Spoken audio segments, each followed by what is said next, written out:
ધારી one વિભાગ દ્વારા હીરાવા ગામ પાસે તાજેતરમાં દીપડા દ્વારા થયેલ માનવ મૃત્યુના બનાવને લઈ 10 લાખનો ચેક અર્પણ કરવામાં આવ્યો। ધારી તાલુકાના હીરવા ગામ પાસે થોડા સમય પહેલા દીપડા દ્વારા એક બાળક ઉપર હુમલો થયો હતો, જે હુમલામાં બાળકનું મૃત્યુ થયું હતું।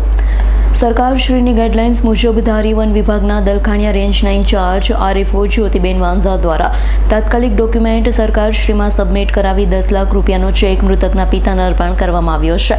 આ તકે અમરેલી જિલ્લા ભાજપ પ્રમુખ અતુલભાઈ કાનાણી, ધારી તાલુકા પંચાયત પ્રમુખ તેમજ જિલ્લા પંચાયતના કમળાબેન ભુવા સહિતના અનેક લોકો હાજર રહ્યા હતા। ત્યારે ચેક સ્વીકારતી વખતે મૃતક બાળકના પિતાની પણ આંખમાં આંસુ આવી ગયા હતા અને ભાવુક દ્રશ્યો જોવા મળ્યા હતા।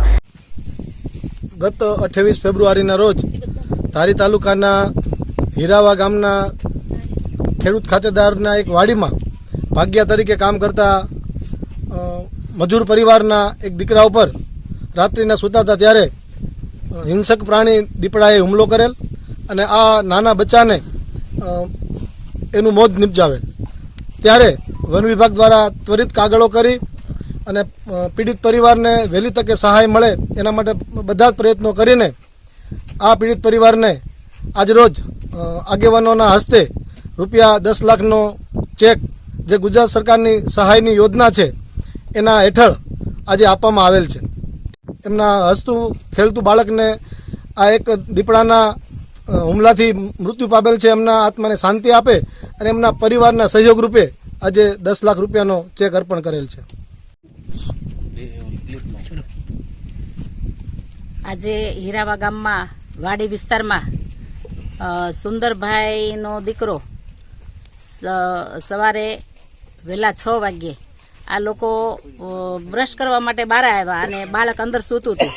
તો આ દીપડોને બાજુમાં બેઠો હશે કે અથવા ખબર નહીં કે આજુબાજુમાં જે કંઈ મોલાત ઊભી હોય એમાં હશે, તો એ દીપડાએ આવી અને આ બાળકને ઉપાડી અને દોડ્યો, પણ બાળકને પછી મુકાવી દીધું।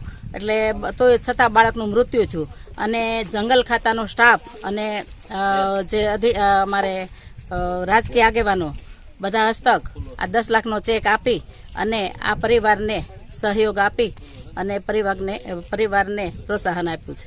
સંજય વાળાનો રિપોર્ટ, S9 ન્યૂઝ ધારી। અમારી તમામ માહિતીથી અપડેટ રહેવા માટે જોડાયેલા રહો S9 ન્યૂઝ સાથે।